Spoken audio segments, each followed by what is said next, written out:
అందరికీ నమస్కారం. ఈరోజు జాతీయ రైతుల దినోత్సవం సందర్భంగా ప్రత్యేకంగా రైతుల కోసం వస్తున్న చట్టాలు, వాటిని రైతులు ఏ విధంగా వినియోగించుకోవాలి, వ్యవసాయ రంగంలో చట్టాల పాత్ర, ఆ చట్టాలపై ఇంకేం చేస్తే బాగుంటుంది అనే ఒక చర్చని ఈరోజు చేపట్టడం జరిగింది. నాతో పాటుగా సుప్రీంకోర్టు న్యాయవాది నిరూప్ రెడ్డి గారు ఢిల్లీ నుంచి చర్చలో పాల్గొంటున్నారు. నేను సునీల్ హైదరాబాద్ నుంచి ఈ చర్చలో పాల్గొంటున్నాం. ముందుగా అందరికీ శుభాకాంక్షలు తెలుపుతూ ఈ రైతు దినోత్సవం సందర్భంగా వ్యవసాయము చట్టాలు అనే చర్చ ప్రారంభిస్తున్నా. దీంట్లో ముందుగా నిరూప్ రెడ్డి గారిని ఇనిషియల్ రిమార్క్స్ ఇవ్వాల్సిందిగా కోరుకుంటున్నాం. సునీల్, దీన్ని మనము కిసాన్ దివస్ అంటున్నాం, కానీ దివస్ అంటే సెలబ్రేషన్స్, ఫెస్టివిటీస్, పండుగలు. కానీ ఢిల్లీ లోపలికి వచ్చే అన్ని రహదారుల పైన ఫార్మర్స్ వచ్చి ఒక నెల పాటు క్యాంప్ వేసి వాళ్ళ డిమాండ్స్ పెట్టుకొని కూర్చుంటే, ఇక్కడ ఇప్పుడు నిన్న రాత్రి టెంపరేచర్ 3 degrees ఉండే రాత్రి. ఇంత చలిలా ఫార్మర్స్ వాళ్ళు డిమాండ్స్ పెట్టుకొని రహదారుల పైన అన్ని బ్లాక్ చేసి కూర్చొని ఉంటే, మనం దీన్ని దివస్ అనడము అది కరెక్ట్ అని అనిపిస్తలేదు నాకు. కానీ ఏదో ఒక దినము టీచర్స్ డే ఉంటది, యూత్ డే ఉంటది, ఇంకేమేమో అన్ని హ్యూమన్ రైట్స్ డే ఉంటది, లీగల్ సర్వీసెస్ డే ఉంటది. అదే విధంగా ఏదో ఒక దినం ఫార్మర్స్ ని జ్ఞాపకం చేసుకోవడం అనేది ఉండాలి. కానీ ఇప్పుడు ఉన్న సందర్భాలలో అసలు దివస్ అనేది ఒక definitely it is not a day of celebration. But మనం అబ్జర్వ్ చేయవలసిన అవసరం ఉన్నది.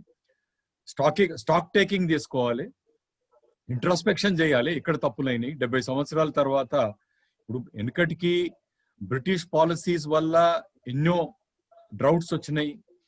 లక్షలాది మంది బెంగాల్ ఫ్యామిన్ 1942 బెంగాల్ ఫ్యామిన్ ల లక్షల మంది దీనికి ఊరైనరు. ఏది కరువుకు, డ్రౌట్ కానీ ఫ్యామిన్ కానీ.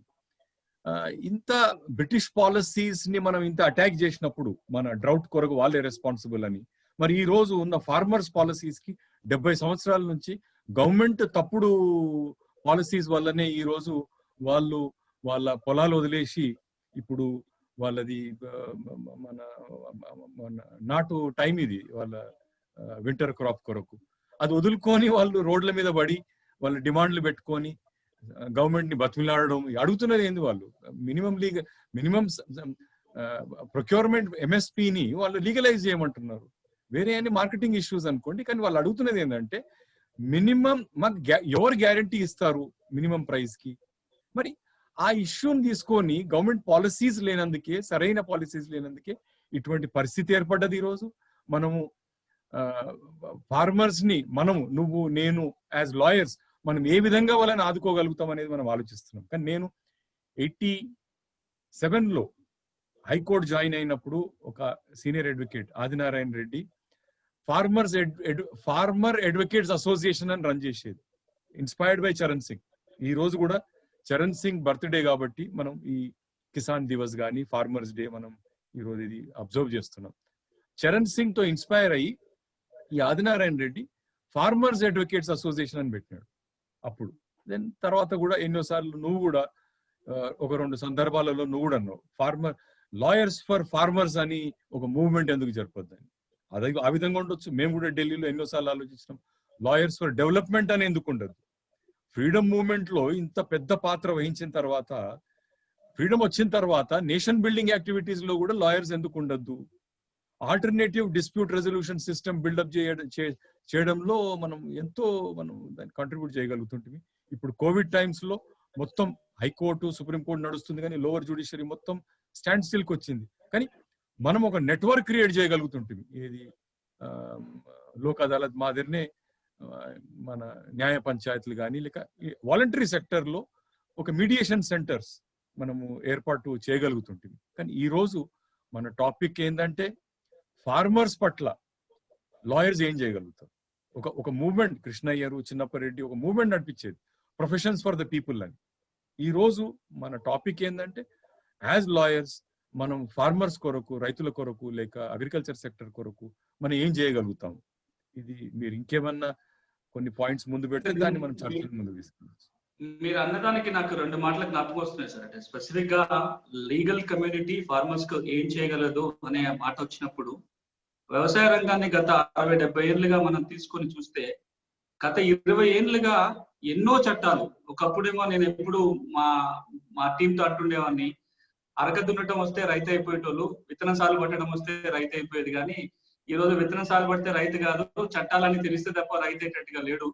విత్తనం దగ్గర నుంచి సాగు చేసుకునే నీళ్ళ దగ్గర నుంచి, భూమి దగ్గర నుంచి అమ్ముకునే మార్కెట్ దాకా కోకొల్లలుగా చట్టాలు వచ్చినాయి.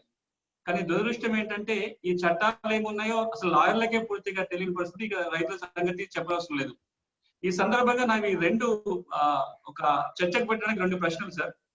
ఒకటేంటంటే, ఈ రోజున చట్టము వ్యవసాయ రంగంలో ఎలాంటి రోల్ ప్లే చేస్తుంది? What is the role of law in agriculture? ఇది ఎట్లాంటి రోల్ ప్లే చేస్తుంది? ఇక రాబోయే రోజులలో ఈ చట్టాలు పెరుగుతూ వస్తున్నాయి. రెండోది, మరి చట్టాలు ఇన్ని వస్తున్నప్పుడు ఈ చట్టాల పైన రైతులకు అవగాహన పెంచడానికి, ఈ చట్టాల మీద ట్రైనింగ్లు ఇవ్వడానికి, ఈ చట్టాలని ప్రజలకి పెద్ద ఎత్తున తీసుకెళ్ళడానికి ఎట్లాంటి ఎఫర్ట్స్ జరిగినట్టు కూడా కనపడట్లేదు. ఏం చేస్తే మనము ఈ చట్టాలని రైతులకి చుట్టంగా చేయడానికి వీలవుతుంది? మీ అభిప్రాయాలు, లాని ఇన్నేళ్లుగా చూస్తున్న వారిగా, లాతో పనిచేస్తున్న వారిగా. ఈ చర్చలు దిగక మొదలు ఈ రోజు ఏదైతే అన్నానో, చరణ్ సింగ్ బర్త్డే అనే కాదు, ఫార్మర్స్ ని జ్ఞాపకం చేసుకోవడానికి ఒక దినం మనం పక్కకు పెట్టినాం. కానీ ఈ రోజు ఉత్త చరణ్ సింగే కాదు, నేను ఇంత మొదలు చెప్పినట్టు ఎవరెవరైతే కరువుకు గాని లేక ఫ్యామిన్ కి గాని ఉరైనారో ఏది బ్రిటిష్ టైంలో, వాళ్ళందరినీ కూడా జ్ఞాపకం చేసుకునే దినం ఈరోజు. ఎవరెవరైతే వాళ్ళ ప్రాణాలు పొడగొట్టుకున్నారో బ్రిటిష్ ఫాల్టీ బ్రిటిష్ పాలసీస్ వల్ల, ఎవరెవరైతే ప్రాణాలు పోయినాయో లక్షల మంది బెంగాల్ ఫ్యామిన్ అప్పుడు, వాళ్ళని గుర్తు చేసుకునే రోజు ఇది. చరణ్ సింగ్ కూడా యాజ్ ఎ ప్రైమ్ మినిస్టర్ గానీ, అంతకు మొదలు యాజ్ ఏ ఉత్తరప్రదేశ్ 1935 యాక్ట్ కింద 36లోనే ఆయన చీఫ్ మినిస్టర్ అయిన ఉండే. అప్పటి పాలసీస్ కానీ, ఆయన ఎక్స్పెరిమెంట్స్, అదే కాక ఇంకిద్దరు ముగ్గురిని కూడా జ్ఞాపకం చేసుకునే రోజు ఈ రోజు చరణ్ సింగ్ తో పాటు. ఒకటి ఆచార్య ఎన్జి రంగా. ఆచార్య రంగా పార్లమెంట్ లా అగ్రికల్చర్ మీద మాట్లాడు, ఆయన అగ్రికల్చరల్ ఎకనామిక్స్ ఆయన స్పెషలైజేషన్. ఆయన మద్రాస్ లో పచ్చయ్యప్ప కాలేజ్ లో economics teacher. Annadurai N G Ranga economics student. తో ఆచార్య రంగా ఈ మొత్తం ఫార్మర్స్ గురించి ఫస్ట్ పార్లమెంట్ లో మాట్లాడింది ఆయన్నే. తర్వాత చరణ్ సింగ్ ఫేజ్ వచ్చింది. ఆయన ప్రైమ్ మినిస్టర్ గా ఒక 3 బడ్జెట్లు, ప్రో ఫార్మర్ బడ్జెట్లు ఈయన పాస్ చేసి ఉంటే ఈ రోజు ఈ ఫార్మర్ గోసైట్లు ఉండకుండే. ఆయనకు ఒకటే బడ్జెట్, ఒక బడ్జెట్ కూడా పాస్ చేయడానికి ఆయనకు అవకాశం దొరకలేదు, ఎందుకంటే చాలా తక్కువ కాలం ఆయన ప్రైమ్ మినిస్టర్ ఉండే. ఇకపోతే ఇంకొక వ్యక్తి ఎవరైతే మనం జ్ఞాపకం చేసుకోవాలనో, చరణ్ సింగ్ తర్వాత వచ్చిన వ్యక్తి మహేందర్ సింగ్ తికాయిత్, భారతీయ కిసాన్ యూనియన్. ఇక దాని తర్వాత ఇంకొక వ్యక్తి మన UN లో పనిచేసేది, తర్వాత రిటైర్ అయిన తర్వాత పూనాలో వచ్చి 20 ఎకరాలు తీసుకొని ఫార్మింగ్ స్టార్ట్ చేసి ఆయన ఒక ఆర్గనైజేషన్ నిలబెట్టినాడు, షట్కారీ సంఘటన అని. తో ఆచార్య ఎవరైతే ఫ్యామిన్ కి విక్టిమ్స్ అయినారో, చరణ్ సింగ్, ఆచార్య రంగా, మరి మహేందర్ సింగ్ తికాయిత్ ఆయన కూడా లేడు మన మధ్యన. ఇకపోతే శరత్ జోషి, షట్కారీ సంఘటన, వీళ్ళందరినీ కూడా గుర్తు చేసుకునే దినం ఇది. కానీ మెయిన్ ప్రాబ్లం ఫార్మర్స్ తోటి ఎక్కడ వచ్చిందంటే, లా గురించి నేను మాట్లాడతాను, కానీ మెయిన్ ప్రాబ్లం ఫార్మర్స్ ఎక్కడికి వచ్చిందంటే, రంగా టైం నుంచి ఇప్పటి వరకు రంగా ఆఖరికి విసుకొచ్చి కార్ల్ మార్క్స్ రైతులను నమ్మలేదు, ఆయన ఇండస్ట్రియల్ వర్కర్స్ నమ్ముకున్నాడు, workers of the world unite అన్నాడు. కానీ farmers of the world unite అని ఎవరు అనలేదు, ఎందుకంటే వాళ్ళని యునైట్ చేయడము అది పెద్ద పని, అసంభవమైన పని అది. ఆయన అందుకొరకే అన్నాడు, కార్ల్ మార్క్స్ వర్కర్స్ నమ్ముకున్నాడు కానీ రైతులను నమ్ముకోలేదని. అటువంటి రంగానే అక్కడి ప్రజలు, గుంటూరు ఏరియా ఎక్కడి నుంచి అయితే పార్లమెంట్కి నిలబడేదో వాళ్ళు ఓడగొట్టినారు. ఈ రోజు కూడా మీరు ఢిల్లీలో జరుగుతున్న ఏదో ప్రదర్శనలు చూడండి, మహేందర్ సింగ్ తికాయిత్ భారతీయ కిసాన్ యూనియన్, దాన్ని 6 ముక్కలన్నా వెళ్తాయి మీకు. BKU తికాయిత్, BKU ఇది, BKU అది, 5-6 దాని బ్రాంచెస్ అయిపోయినాయి. ఇంకొకటి షట్కారీ సంఘటన, శరత్ జోషి నిలబెట్టిన, మన రాజగోపాలాచారి ఒక ఫిలాసఫీ తోటి ఇన్స్పైర్ అయ్యి ఆయన నిలబెట్టింది దీన్ని, ఏది భారతీయ కిసాన్ మన షట్కారీ సంఘటన. అక్కడ కూడా ఎన్నో ముక్కలు, స్వాభిమాన్ షట్కారీ సంఘ్ అని, లేక భారతీయ షట్కారీ సంఘ్ అని, అది కూడా ముక్కలు యూనిటీ అనేదే లేదు. అయితే నేను అనేది ఏంటంటే ఈ రోజు ఫార్మర్స్ కి వన్ వాయిస్, ఒక్క గొంతు అనేది లేదు.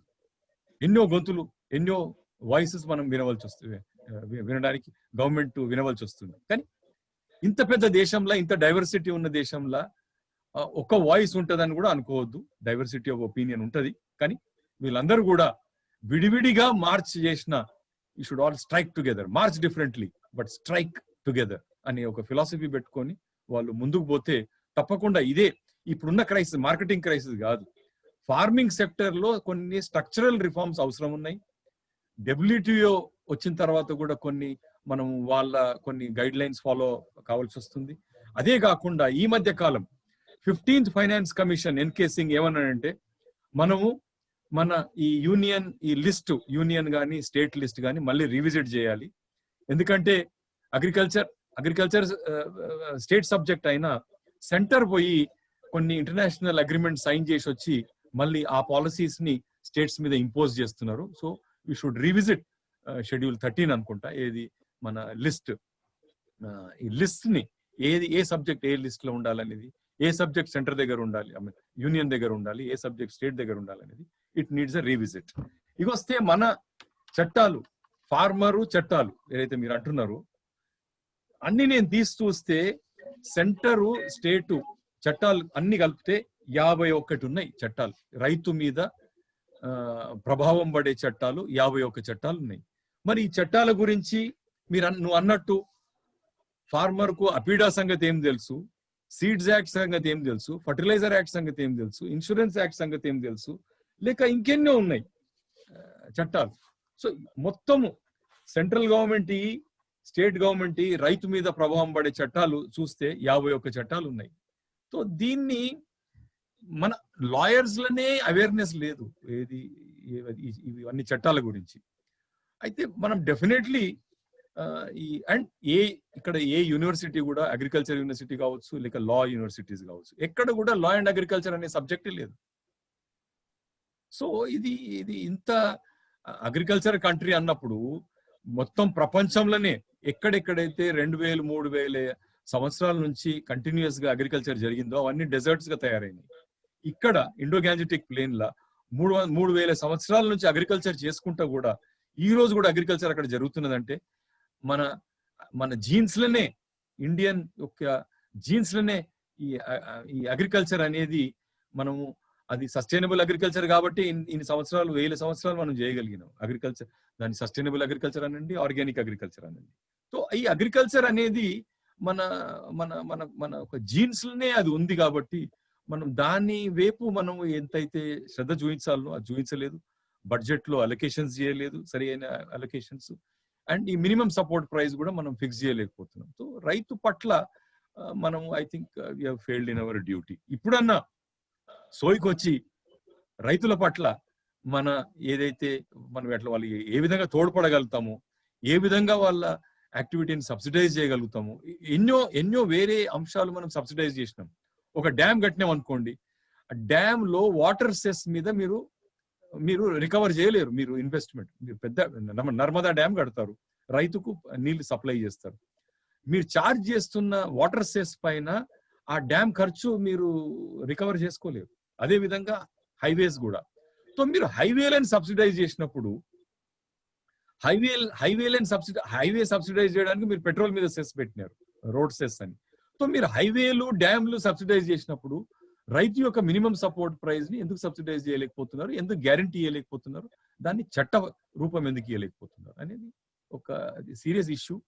డెఫినెట్లీ మనము అన్ని రైతుకు సంబంధించిన చట్టాలను తీసుకొని ప్రజల దగ్గరికి పోయి, రైతు దగ్గరికి పోయి, లేక రూరల్ ఏరియాస్ లో గ్రామీణ ప్రాంతాలలో పోయి వాళ్ళని సెన్సిటైజ్ చేసే అవసరం ఉన్నది. నాకు ఇక్కడ ఇంకొక 2 అంశాలు సార్ ప్రస్తావనకి. చట్టం వాడుకుంటే ఎవరెవరైతే చట్టాన్ని వాడుకోగలుగుతున్నారో వాళ్ళు లబ్ధి పొందగలుగుతున్నారు. రైతుల విషయానికి వస్తే చట్టం వాడుకోకపోవడం వల్ల నష్టాలు జరుగుతున్నాయి, వాడుకోలేకపోవడం వల్ల ఇబ్బంది పడతారంటానికి 2 ఉదాహరణలు మీ ముందు. ఒకటి 2001లోనే భారత పార్లమెంటు రైతు హక్కుల చట్టం పేరుతోటి ఒక చట్టం చేసింది, plant varieties protection and farmers rights act పేరుతోటి. అందులో రైతు తనకు అనుకున్న విత్తనాలు రిజిస్టర్ చేసుకోవచ్చు, తన విత్తనాల ఆధారంగా ఇంకే కంపెనీ అన్న ఒక కొత్త విత్తనం తయారు చేస్తే దాంట్లో లాభాలలో వాటా రైతులకి ఇవ్వచ్చు. ఇట్లా రకరకాల మెరుగైన ప్రొవిజన్స్. ఏదైనా ప్రైవేట్ కంపెనీ వాళ్ళు ఒక విత్తనం తయారు చేసి ఇంత పంట పండుతుందని హామీ ఇచ్చిన తర్వాత ఆ మేరకు పంట పండకపోతే నష్టపరిహారం పొందడానికి అవకాశం కల్పించారు. కనీసం ఈ పలానా రైతు హక్కుల చట్టం ఉందని రైతు సంఘాలు కూడా ఇంతమంది తెలుసలేదో మనకు తెలియదు. రైతు దాకా పోనవసరం లేదు. రెండోది, విత్తనాలు కనుక నష్టం చేస్తే, సీడ్ ఏదైనా ఫేక్ సీడ్స్ వల్లనో క్వాలిటీ తక్కువ ఉన్న సీడ్స్ వల్ల నష్టం జరిగితే కన్జ్యూమర్ ప్రొటెక్షన్ యాక్ట్ కింద నష్టపరిహారం పొందడానికి అవకాశం ఉంది. కన్జ్యూమర్ ప్రొటెక్షన్ యాక్ట్ కింద రైతులు కూడా కన్జ్యూమర్ గా చూడాలి అని సుప్రీంకోర్టు లేటెస్ట్ జడ్జ్మెంట్ కూడా ఉంది. 2012 లో జడ్జ్మెంట్ ఇచ్చింది. మొన్న మధ్యలోనే సుభాష్ రెడ్డి గారి బెంచ్ లో ఒక జడ్జ్మెంట్. ఇవన్నీ కూడా రైతుకి తీసుకువెళ్ళలేకపోవటం వల్ల, రైతు ఈ చట్టాలని వినియోగించుకోకపోవటం వల్ల జరుగుతున్న నష్టాలు. మరి ప్రభుత్వం చట్టం చేయటమే కాదు, మరి చట్టాన్ని రైతు దగ్గరికి తీసుకెళ్ళడానికి ఒక ప్రయత్నం చేసి ఉండాల్సింది కదా.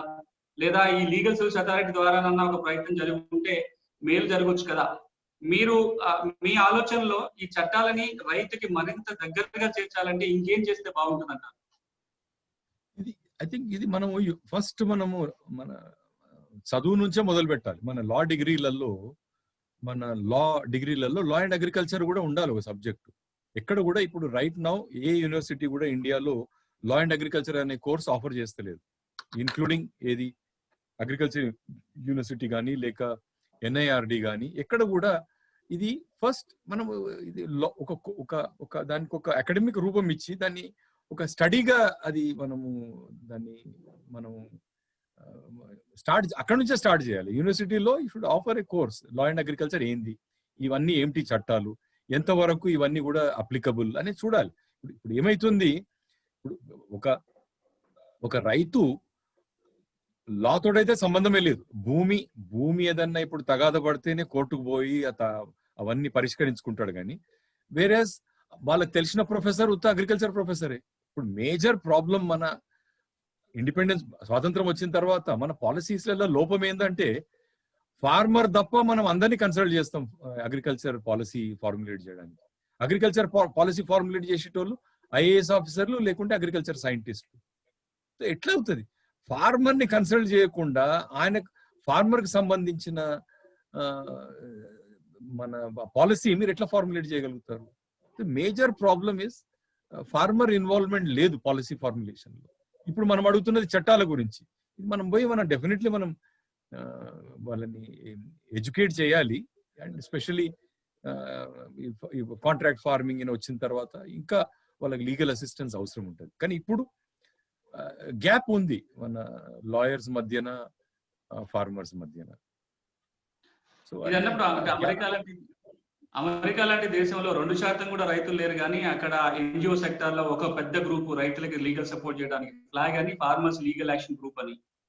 మీరు అన్నట్టుగా ఈ లా చట్టాల మీద స్టడీ చేయడానికి ఒక లా యూనివర్సిటీలో ఒక ప్రత్యేకమైన సెంటర్, అగ్రి లా సెంటర్ అని చెప్పి కోర్సులు సెంటర్లు, తర్వాత రైతుల కోసం లాయర్స్ ఫర్ ఫార్మర్స్ అని ఒక యాక్టివ్ గ్రూప్ పనిచేస్తుంది.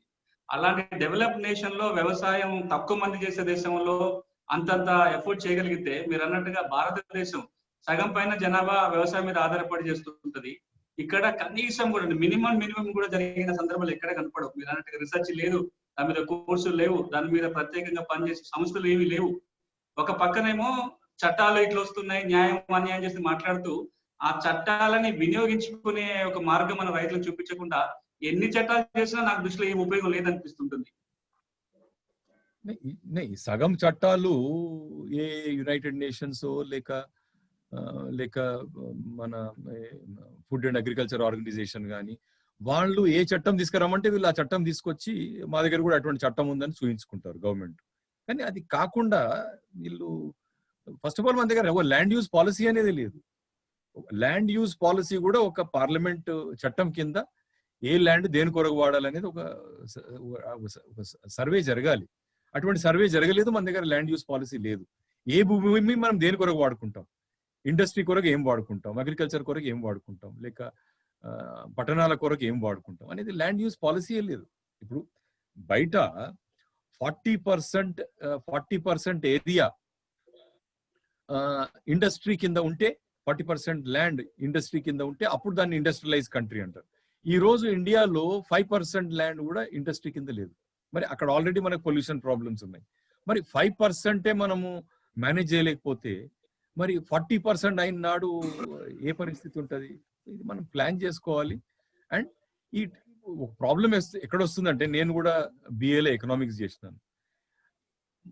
ఒక కన్వెన్షనల్ మోడల్, ఒక సిస్టమాటిక్ ప్రపంచాన్ని మర్చిపోయి ఏ గాంధీయన్ మోడల్లో ఏదో మనం ఫాలో అయిపోయి ఉంటే ఈ రోజు మనము మంచి పొజిషన్లో ఉంటుంటాం. కానీ మనం గాంధీయన్ మోడల్ ఫాలో కాలేదు. మన ఇంకొక ఇండిజినస్ డెవలప్మెంట్ మోడల్ మనం తయారు చేయలేదు. అయితే కన్వెన్షనల్ గా మేము కాలేజీలో చదువుకున్నది ఏంటంటే, India is an agricultural country, 80% of the people live in the villages and depend on agriculture. ఇవన్నీ పాత లెక్కలు. 80% of India doesn't live in village, 80% of people don't depend on agriculture. ఇవన్నీ చేంజ్ అయినాయి. అదేవిధంగా టెక్నాలజీ మారింది. దాని తర్వాత క్రాప్ ప్యాటర్న్ మారింది. ఇప్పుడు మేము కాలేజీలో ఉన్నప్పుడు మాకు చెప్పిన చదువు ఏంది? Main agriculture vacation. అగ్రికల్చర్ లో ఉన్న ప్రాబ్లమ్స్ ఏంటి అంటే, ఆఫ్ సీజన్ లో ఉద్యోగం ఉండదు, అప్పుడు వాళ్ళ కాటేజ్ ఇండస్ట్రీస్ కలిగియాలి. అగ్రికల్చర్ లో వచ్చిన సర్ప్లస్ తోటి రూరల్ ఏరియా వాళ్ళు కన్స్యూమర్ గుడ్స్ కొంటారు. ఈ కన్స్యూమర్ గుడ్స్ కొన్నప్పుడు ఈక్విటీ ఉండాలి. ఎందుకంటే కన్స్యూమర్ గుడ్స్ మీద రిటర్న్స్ ఉండవు, అగ్రికల్చర్ యాక్టివిటీ మీద రిటర్న్ ఉంటుంది. నువ్వు స్కూటరు, ట్రాన్సిస్టరు, టీవీ, కారు కొంటే దాని మీద రిటర్న్స్ ఉండవు, నీకు అది డిప్రిషియేట్ అవుతూ ఉంటుంది. అందుకొరకే ఈ బ్యాలెన్స్ ఉండాలి అని. ఫర్ ఎగ్జాంపుల్ ఆంధ్ర, మనం అంటే తెలంగాణ ఏరియాలో మనం ఫ్యూడలిజం నుంచి స్ట్రేట్ అవే మోడర్నిజంకి వచ్చినాం. కానీ ఆంధ్ర ఏరియాలో బ్రిటిష్ వాళ్ళు ఉన్నప్పుడు అక్కడ అగ్రికల్చరల్ సర్ప్లస్ ఉండే క్యాపిటల్, అది తీసుకెళ్ళి ఇక్కడ పెట్టినారు వాళ్ళు. ఆంధ్ర ఏరియాలో మనకంటే మొదలు క్యాపిటలిజం వచ్చింది. క్యాపిటలిజంలో అగ్రికల్చరల్ మన ఏదైతే సర్ప్లస్ ఉండేనో ఆ సర్ప్లస్ వాళ్ళు మైనింగ్ యాక్టివిటీలో పెట్టినారు, సినిమాలలో పెట్టినారు. సినిమాలలో వాళ్ళకి 10 రెట్ల రిటర్న్ వచ్చినాయి. ఆ విధంగా వాళ్ళు డబ్బు పెంచుకోగలిగినారు. మన దగ్గర అటువంటి సర్ప్లస్ లేకుండే తెలంగాణ ఏరియాలో. మన సబ్సిస్టెన్స్ అగ్రికల్చర్ ఎప్పటికైనా. అయితే ఆ సబ్సిస్టెన్స్ అగ్రికల్చర్ లో మనం ప్లాన్ చేయలేదు. మనం కూడా అందరం కమర్షియల్ క్రాప్స్ దిక్కి వెళ్ళిపోయినాం. Green revolution food shortage problem solve చేసింది. 1942 అటువంటి ఫ్యామిన్ మళ్ళీ రాదు, వచ్చినా మనం దాన్ని తట్టుకోగలుగుతాం. అంత మనకు భరోసా ఉంది ఈరోజు మన ఫుడ్ సెక్యూరిటీ గురించి. కానీ ఈ యొక్క గ్రీన్ రెవల్యూషన్ వచ్చి ఉత్పత్తి పెంచింది, కానీ వేరే ప్రాబ్లమ్స్ తీసుకొచ్చింది. పెద్ద పెద్ద డ్యామ్లు అంటే ఫర్టిలైజర్స్, పెస్టిసైడ్స్, దాని తర్వాత కమర్షియల్ క్రాప్స్కి వెళ్ళిపోయినాం. సో మనము ఈరోజు మన క్రాప్ ప్యాటర్న్ మారింది, ఇరిగేషన్ మెథడ్స్ మారినాయి, టెక్నాలజీ వచ్చింది. అయితే అగ్రికల్చర్ సెక్టర్ కూడా చాలా మారింది. అపార్ట్ ఫ్రమ్ వాళ్ళ లీగల్ అవేర్నెస్ ఒక దిక్కు అవసరము, ఇంకో దిక్కు వాళ్ళ టెక్నాలజికల్ అవేర్నెస్ కూడా చాలా అవసరం వచ్చింది. ఇండియన్ ఫార్మర్ చాలా ఇంటెలిజెంట్ ఫార్మర్. ప్రపంచంలో ఏదన్నా పోటీ పెడితే ఏది farmers the IQ, Indian farmer will be top ఆ లిస్ట్ లా. ఎందుకంటే అటువంటి ఇంటెలిజెన్స్ జీన్స్ లోనే ఉంది. అయితే వీళ్ళు చాలా తొందరగా అడాప్ట్ అయిపోయినారు ఏది మన దీనికి. కానీ కొన్ని తప్పులు కూడా చేసినాం. ఫర్ ఎగ్జాంపుల్, మనం ఒకవేళ గాంధీయన్ మోడల్లో, గాంధీయన్ విలేజ్ స్వరాజ్ మోడల్ కింద ఫాలో అయి ఉంటే, నాగలి నుంచి ట్రాక్టర్ కు మనం స్ట్రేట్ అవే జంప్ కాకపోతుంటే, మధ్యలో ఇంటర్మీడియట్ టెక్నాలజీ వాడేది. లేక రామనగర్లో అన్న యూనిట్ మెషిన్ కన్సెప్ట్ వాడేది. స్ట్రేట్ అవే నాగల్ నుంచి ట్రాక్టర్కి వెళ్ళిపోయినాము. ట్రాక్టర్ నుంచి ఇప్పుడు పంజాబ్లో అయితే హార్వెస్టింగ్ కూడా హార్వెస్టర్స్ ద్వారా చేస్తున్నాం. దీనివల్ల సాయిల్కి ఎంతో నష్టం జరుగుతుంది. సాయిల్ ఎక్స్పోజ్ అయిపోతుంది, అట్మాస్ఫియర్కి ఎక్స్పోజ్ అయ్యి దాని న్యూట్రియంట్స్ అన్ని లాస్ అవుతాయి. కానీ ఇవన్నీ మనం ఏం ఆలోచించలేదు. ఈ రోజు ఢిల్లీ బయట బార్డర్లో మీరు పోయి చూడండి, అంతా ప్రతి ఒక్క రైతు ట్రాక్టర్ తీసుకొని వచ్చాడు ప్రొటెస్ట్ చేయడానికి. సో ఇవన్నీ జంప్స్, స్ట్రేట్ అవే నాగల్ నుంచి ట్రాక్టరు, హార్వెస్టరు, దాని నుంచి సాయిల్కి నష్టం జరిగింది. అయితే ఎన్నో ప్రాబ్లమ్స్ ఉన్నాయి అగ్రికల్చర్ సెక్టర్లో. కానీ నువ్వు నేను యాజ్ లాయర్స్ మనం ఏం చేయగలుగుతాం అనేది ఆలోచించాలి. అండ్ ఐ థింక్ ఇక్కడ ఇక్రిసాట్ లో ఒక ప్రొఫెసర్ రాబర్ట్ చేంబర్స్ అని ఒక ప్రొఫెసర్ వాటర్ కన్జర్వేషన్ మీద పనిచేసినాడు. ఈ రోజు ఆయన లండన్, ఇంగ్లాండ్ లో, బ్రైటన్ లో, యూనివర్సిటీ ఆఫ్ ససెక్స్ లో డెవలప్మెంట్ స్టడీస్ ఎమిరిటస్ ప్రొఫెసర్. ఆయన ఇచ్చిన స్లోగన్, ఐ థింక్ దీన్ని మనం ఒక మూవ్మెంట్ గా మార్చాలి. ఆయన ఏమన్నాడంటే ఫార్మర్ ఫస్ట్ అన్నాడు. Farmer first. సో ఈ ఫార్మర్ ఫస్ట్ అనేది మూవ్మెంట్, ఇది ఒక మూవ్మెంట్ గా మనం జరిపితే గానీ ఫార్మర్ కు తగిన చోటు కలగదు, అండ్ దీంతో మన అందరికీ కూడా నష్టం అవుతుంది. ఒక చిన్న ఎఫర్ట్ సార్, ఇప్పుడు మనం ఏదైతే సంగారెడ్డిలో గ్రామీణ న్యాయపీఠం తోటి ఒక చిన్న ఎఫర్ట్ మొదలు పెట్టాము. అందులో భాగంగా మనం ఈ మధ్యలో తీసుకున్న ఇనిషియేటివ్ చిన్నదైనా కానీ చాలా ఎక్కువ సపోర్ట్ వస్తుంది.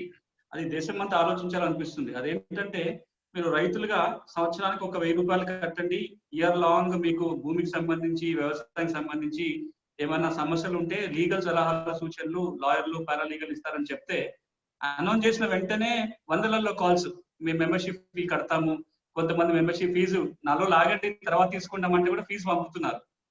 రెండోది, మీ భూమికి హక్కుల పరీక్ష చేసుకోండి ఒక్కసారన్నా, మీ భూమి సమస్య ఉందో లేదో తెలుసుకోవడానికి. మీకు సబ్ డివిజన్ కి 100 రూపాయలు మీరు ఫీజు కడితే మేము అది చేసిస్తామంటే ఇప్పటికే ఒక 300-400 సర్వే నెంబర్లకి ఇట్లా చేసి పంపాము. అంటే లీగల్ గా అంత నీడ్ ఉంది అక్కడ. కానీ లాయర్లు అందరం మేము మనం పెద్ద పెద్ద ఫీజులు పెద్ద కేసులు అయితేనే టేకప్ చేసే లాయర్లు, పట్టణ లాయర్లు ఉన్నారు తప్ప పల్లెలకు సంబంధించిన చట్టాలను అర్థం చేసుకొని పల్లె ప్రజల యొక్క లీగల్ అవసరాలు తీర్చే వ్యవస్థ లేక రోజు రోజు ఇంకా గ్యాప్ వస్తుంది అనిపిస్తుంది సార్. ఒకప్పుడు తహసీల్ స్థాయిలోనన్నా ఒక లాయర్ ఉండేవాడు. ఈ రోజున మంచి లాయర్ కావాలంటే జిల్లా హెడ్ క్వార్టర్ కు, స్టేట్ క్యాపిటల్ కు రావాల్సిన పరిస్థితి. ఈ నేపథ్యంలో ఇంతమంది ఎన్రోల్ అయిన లాయర్స్ ఉన్నారు కదా, వేలల్లో లాయర్స్ ఉన్నారు కదా.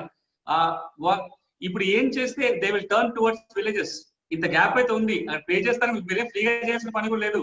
మీరు ఒక నామినల్ ఫీ పెట్టినా పే చేయడానికి ఈ రోజున రైతాంగం సిద్ధంగా ఉంది. కానీ అలాంటి సేవలు పల్లెలు అందట్లా.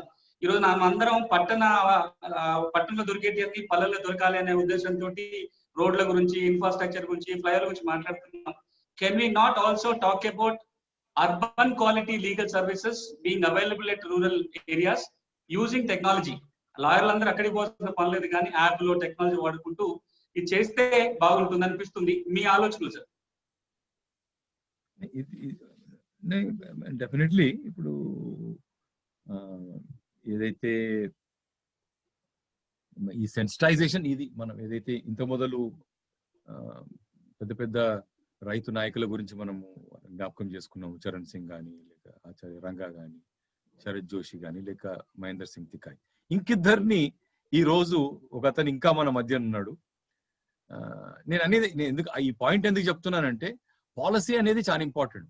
మనం ఎంత గ్రామాలలో పోయి ఏం చేసినా మనం అదంతా వాలంటరీ సెక్టర్ ఫైన్, బట్ ఇది ఐదర్ ఒక మూవ్మెంట్ నడిపించి గవర్నమెంట్ మీద ప్రెషర్ వేసి వాళ్ళు ఒక పాలసీ తీసుకొచ్చేటట్టు అన్న చూడాలి, లేకుంటే పాలసీ లేనిది ఇండియాలో ఏది కూడా, ఏ ప్రోగ్రామ్ కూడా ముందుకు జరగదు.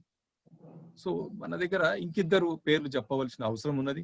ఒకటి, 60s లో ఒక అగ్రికల్చర్ మినిస్టర్ ఉండేది, అప్పాసాహెబ్ షిండే అని, ఏపీ షిండే. ఆయన Nehru cabinet, Indira Gandhi cabinet, Rajiv Gandhi cabinet లో కూడా అగ్రికల్చర్ మినిస్టర్ ఉండే. ఆయనకు ఇన్సైట్ ఉండే అగ్రికల్చర్ అంటే ఏంది అనేది. కానీ వాళ్ళ దృష్టి కూడా లా దిక్కు పోలేదు. వాళ్ళంతా ఎప్పటికీ గ్రీన్ రెవల్యూషన్, ఫుడ్ సఫిషియన్సీ అటు దిక్కే పోయింది. ఇంకొక గొప్ప ఏదైతే ఈ సబ్జెక్ట్ గురించి నాలెడ్జ్ ఉందో ఆయన శరద్ పవార్.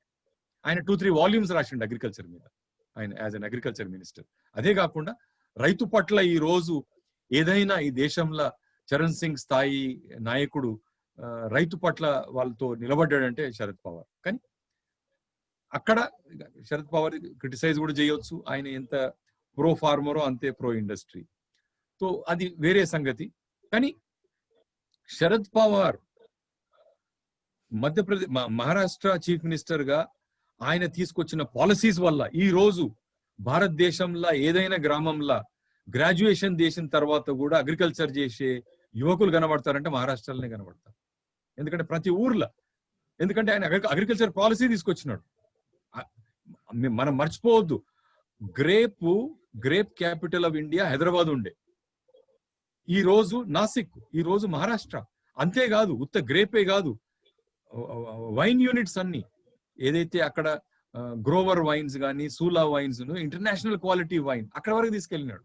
అదే విధంగా ఆరెంజ్ ని తీసుకెళ్ళకపోయినారు. ఎందుకంటే ఆరెంజ్ ది నాగ్పూర్ది ఏదైతే ఆరెంజ్ వెరైటీ ఉందో అది టేబుల్ వెరైటీ, అది ఈ వేరే పర్పస్ కి పల్ప్ తయారు చేయడానికి పనికిరాదు. అది ఆ విధంగా పాలసీ ఉన్నందుకు ఈ రోజు ఒక chief minister horticulture policy, agriculture policy, సరైన పాలసీస్ తీసుకొచ్చినందుకు ఈ రోజు ఇంటర్నేషనల్ క్వాలిటీ షుగర్ మీకు మహారాష్ట్రలోనే దొరుకుతుంది. ఇప్పుడు ఫర్ ఎగ్జాంపుల్ హాలండ్ లో కానీ లేక స్విట్జర్లాండ్ లో కానీ వాళ్ళ చాక్లెట్ తయారు చేయడానికి ఏదైతే షుగర్ క్వాలిటీ అవసరమో భారతదేశంలో ఎక్కడ దొరకదు. మహారాష్ట్రలో దొరుకుతుంది, అది 1-2 యూనిట్సే. ఏది ఇంటర్నేషనల్ లెవెల్ కన్ఫెక్షనరీ ఇండస్ట్రీల పనికొచ్చే షుగర్ అంతా డెవలప్ అయింది. షుగర్ కానీ షుగర్ కోఆపరేటివ్ షుగర్ ఇండస్ట్రీ కానీ, అదే విధంగా గ్రేప్, అదే విధంగా పొమగ్రెనేట్, అదే విధంగా బేర్ రాజస్థాన్ది, స్ట్రాబెరీస్. తో నేను ఏమంటున్నా అంటే ఒక పాలసీ తీసుకురాగానే ఎంతో మంది యువకులు పట్టణాలకు పోకుండా గ్రాడ్యుయేట్లు ప్రతి ఊర్లో చదువుకున్న వర్గం ఊర్లో ఉండిపోయి వాళ్ళు వ్యవసాయం చేసుకుంటున్నారు. అది మహారాష్ట్రలోనే కనబడుతుంది. సో పాలసీ అనేది చాలా అవసరము. ల్యాండ్ యూస్ పాలసీ అవసరము, అగ్రికల్చర్ పాలసీ అవసరము, హార్టికల్చర్ పాలసీ అవసరం. అదే కాకుండా ఈ టెక్నాలజికల్ డెవలప్మెంట్స్ అండ్ ఈ క్రాప్ ప్యాటర్న్ పైన కూడా ఏదన్నా లా కింద తీసుకొచ్చి ఆ క్రాప్ ప్యాటర్న్ కూడా సెటప్ చేస్తే అది మనకు మన ఈ ఏదైతే ప్రైస్ స్టెబిలిటీకి కానీ లేక ఫుడ్ సెక్యూరిటీ కానీ రెండిటి పనికొచ్చే అంశాలు. అది ఈ పాలసీస్ అనేది చాలా ఇంపార్టెంట్. అయితే పాలసీ దిక్కు కూడా మనము ఒక అడ్వకేసీ గ్రూప్ గా గవర్నమెంట్ మీద ఒత్తిడి తీసుకొచ్చి వాళ్ళు పాలసీస్ ఫార్ములేట్ చేసేటట్టు మనం స్టార్ట్ చేయాలి. ఈ ల్యాండ్ యూజ్ అనేది మనం ఏ గవర్నమెంట్ మీద మనం పాడనక్కర్లేదు. మనం ప్రతి గ్రామంలో పోయి రెజల్యూషన్లు పాస్ చేయవచ్చు గ్రామ సభలల్లో. అదొక మూవ్మెంట్ గా తయారవుతుంది. కానీ ఏదేమున్నా ఫార్మర్ ఫస్ట్ అనే స్లోగన్ తోటి మనం అట్లీస్ట్ ఈ రోజు నుంచి అన్నా మనం ముందుకు పోవాలి. మీరు పాలసీ అన్నప్పుడు ఇంకొకటి జ్ఞాపకం వస్తుంది సార్. ఒకటి చర్చ ఏం జరుగుతుంది అంటే భారతదేశంలో ఇంతమంది వ్యవసాయం మీద ఆధారపడి ఉండటం కష్టము. మెల్లమెల్లగా వ్యవసాయం మీద ఆధారపడ్డ వాళ్ళ సంఖ్యను తగ్గించుకుంటూ రావాలి, వాళ్ళకి ఆల్టర్నేటివ్స్ ప్రొవైడ్ చేయాలి. ఈ దేశం అగ్రికల్చర్ ఎగ్జిట్ పాలసీ గురించి కూడా ఆలోచించాలి అని చెప్పి కొంత పాలసీ వర్క్ లో మాట్లాడుతున్నారు. అంటే నిజంగానే భారతదేశం ఇంతమంది వ్యవసాయంలో ఉంటే వైబుల్ కాదా? వీళ్ళందరికీ మనం నిజంగానే ఆల్టర్నేటివ్ ప్రొవైడ్ చేయగలిగేంత కెపాసిటీ ఉందా? ఎందుకంటే హైలీ పాపులేటెడ్ కంట్రీ మనం కానీ, చైనా కానీ, ఇట్లాంటి దేశాలలో అమెరికా లాగా 2%, 10%, 14% మంది మాత్రమే వ్యవసాయం మీద ఆధారపడి మిగతా వాళ్ళందరికీ వేరే చోట ఆల్టర్నేటివ్స్ ఇవ్వగలిగే సత్తా మన దేశంలో ఉందంటారా? ఇది వేరే లార్జర్ ఇష్యూస్ తోట కూడిన ఇష్యూ ఇది.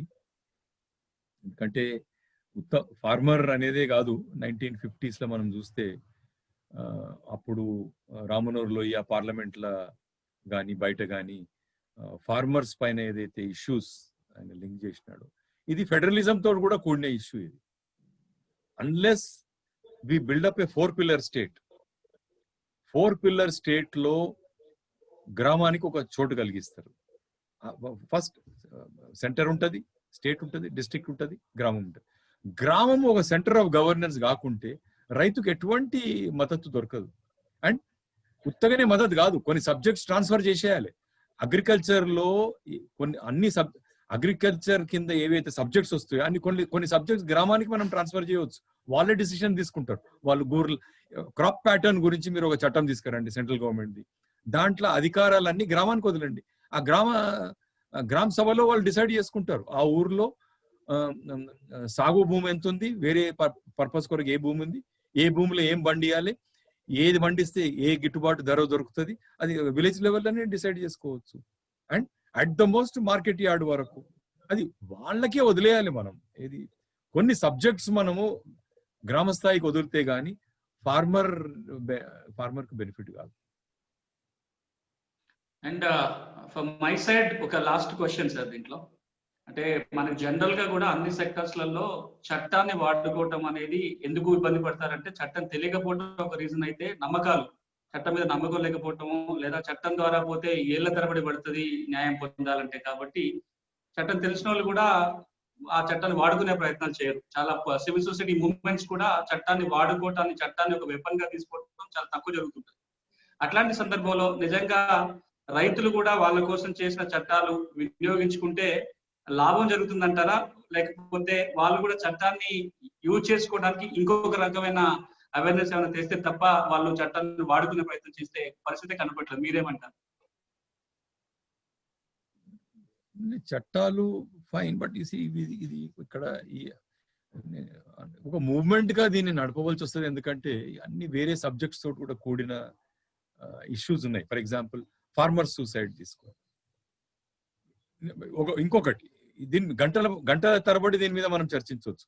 పంజాబ్ ఉన్నది. ఈ రోజు పంజాబ్ ఫార్మర్ ని మనము రైతుని ప్రోగ్రెసివ్ అని ఎందుకు అంటున్నాం? పంజాబ్ ఫార్మర్ ఎందుకు సర్వైవ్ కాగలిగిందంటే అక్కడ ప్రతి కుటుంబం నుంచి ఒక వ్యక్తి అమెరికాలో కెనడాలో ఉంటాడు. అక్కడ నుంచి రెమిటెన్సెస్ పంపిస్తుంటాడు. ఆ రెమిటెన్సెస్ తోటి వాళ్ళు కంటిన్యూ చేయగలుగుతున్నారు, బార్గెన్ చేయగలుగుతున్నారు. సో ఇది రైతు ఫస్ట్ ఆఫ్ ఆల్ సస్టైన్ కావాలి. నువ్వు పంజాబ్ లో అగ్రికల్చర్ యాక్టివిటీ ఎందుకు సస్టైన్ చేసుకోగలిగినారంటే రివర్స్ రెమిటెన్సెస్. ఫర్ ఎగ్జాంపుల్ నేను ఢిల్లీలో ఉన్నాను. మా తాత వదిలిపెట్టిపోయిన 15 ఎకరాలు ఉంది. అక్కడ బటాయికి ఇచ్చుకొని ఇక్కడికి వచ్చి మేము వేరే వకాలతో ఏదో చేసుకుంటున్నాం. ఏనాడైతే ఇక్కడ నేను సంపాదించిన డబ్బు తీసుకొని మళ్ళీ గ్రామానికి పోతున్నో ఆ 15 ఎకరాలు సేద్యం చేయడానికి ఆ రోజు రివర్స్ రెమిటెన్సెస్ పోతాయి. అక్కడ నుంచి డబ్బు ఇక్కడికి వచ్చింది. అగ్రికల్చర్ మనీ లేకుంటే మేము చదువుకోలేకపోతుంటే ఢిల్లీ దాకా చేరకపోతుంటే, కానీ ఇక్కడికి వచ్చినాం, సంపాదించుకున్నాం. ఇప్పుడు reverse give back to the village.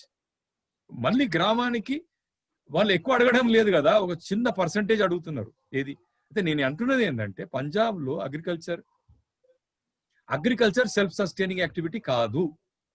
ఈ మధ్య కాలము ఒక IBM, ఆయన పేరు మర్చిపోతున్నాను, సమ్ వెంకటేశ్వరన్, చాలా హైలీ ప్లేస్డ్ ఎగ్జిక్యూటివ్ ఉండే IBM లో, అది వదిలేసి ఆయన అగ్రికల్చర్ స్టార్ట్ చేసినాడు. తర్వాత ఆయన ఎక్స్పీరియన్స్ అంతా ఫ్రమ్ మైక్రోచిప్ టు మూంగ్ అని బుక్ రాసినాడు. ఎందుకంటే ఆయన పల్లి పండించేది, గ్రౌండ్నట్ పండించేది, మైక్రోచిప్ టు మూంగ్, ఆయన అన్ని లెక్కలు ఇచ్చినాడు అందులో. It's not sustainable. So then what are we trying to do? ఇప్పుడు ఈ దేశంలో అగ్రికల్చర్ చేస్తున్నది సబ్సిస్టెన్స్ కొరకు, దీని కొరకు కాదు, సస్టైనబిలిటీ కొరకు కాదు, సబ్సిస్టెన్స్ కొరకు, బతకడానికి వాళ్ళు పండిస్తున్నారు. సో అండ్ మార్కెట్ కు నువ్వు ఎన్నడూ సప్లై చేసుకొని అలా పైసలు చేసుకొని నువ్వు కన్జ్యూమర్ గుడ్స్ కానీ లేక మీ పిల్లలని పట్టణాలలో కానీ వేరే దేశాల యూనివర్సిటీస్ లో ఎప్పుడు పంపించుకోవాలి మీరు అటువంటి. సో పంజాబ్ లో రెమిటెన్స్ ఉన్నందుకు వాళ్ళు సక్సెస్ఫుల్ అయినారు. మహారాష్ట్రలో ఇండస్ట్రీతో మంచిగా లింక్అప్ అయినందుకు అక్కడ రైతులు పామోగ్రేనేట్ కానీ షిఫ్ట్ అయ్యి లేక దాని నుంచి మళ్ళీ అగ్రో ఫుడ్ ఇండస్ట్రీ డెవలప్ అయింది. అదే విధంగా వైన్ ఇండస్ట్రీ డెవలప్ అయింది. దీన్ని సిస్టమేటిక్ గా మనం పోకుంటే డజంట్ హెల్ప్. ఉదాహరణగా నేను ఎప్పుడు కూడా నేను స్విట్జర్లాండ్ ని ఒక ఉదాహరణగా చూసినాను. చాలా మంది అగ్రి గారు పోయి నువ్వు అంత అడ్వాన్స్ కంట్రీ గురించి మాట్లాడితే ఎట్లా అని. ఒక 2000 సంవత్సరాల క్రితము అగ్రికల్చర్ ఎక్కువ అయ్యి అవలాన్స్ వచ్చేది, ఈ మన గ్లేషియర్స్ ఇట్లా స్లైడ్ అయ్యి ఊర్లు కొట్టుకుపోయాయి. అప్పుడు వాళ్ళు చట్టం తీసుకొచ్చారు, 60% ఏరియా ఫారెస్ట్ కింద ఉండాలి, అప్పుడే ఈ అవలాన్షెస్ రావు. ఎందుకంటే అది పర్వతీయ ప్రదేశం కాబట్టి, ఈ ఆల్ప్స్ ఉన్నాయి. So they set 60% land forest లో పెట్టాను. 40% లో సస్టెనెన్స్ కాలేదు. కాకుంటే ఏం చేశారు, అగ్రికల్చర్ నుంచి they shifted to horticulture. Grapes grow చేశారు. గ్రేప్స్ పండించినందుకు వైన్, డైరీ ఫార్మింగ్ కు షిఫ్ట్ అయినారు. డైరీ ఫార్మింగ్ షిఫ్ట్ అయినందుకు Nestle, milk products, cheese, Cadbury అన్ని వచ్చినాయి. ఆ విధంగా you have to go systematically. Agriculture మీద అందరు సస్టైన్ కాలేరు. స్విట్జర్లాండ్ లో అగ్రికల్చర్ మీద అగ్రికల్చర్ ఏరియా తీసుకొని మళ్ళీ ఫారెస్ట్ కు రీకన్వర్ట్ చేసినందుకు ఎవరైతే డిస్ప్లేస్ అయినారో వాళ్ళు హార్టికల్చర్ కి షిఫ్ట్ అయినారు, లేక డైరీ ఫార్మింగ్ కి షిఫ్ట్ అయినారు, లేక కాటేజ్ ఇండస్ట్రీ, వాచ్ మేకింగ్ ఇండస్ట్రీకి షిఫ్ట్ అయినారు. సో అట్లా గ్రేడెడ్ గా పోలేదు. ఫర్ ఎగ్జాంపుల్ నేను మెదక్కు చెందినోని, హైదరాబాద్ నుంచి సంగారెడ్డి పోతుంటే మన ఇక్రిసాట్ నుంచి 2 వాగులు ఉన్నాయి.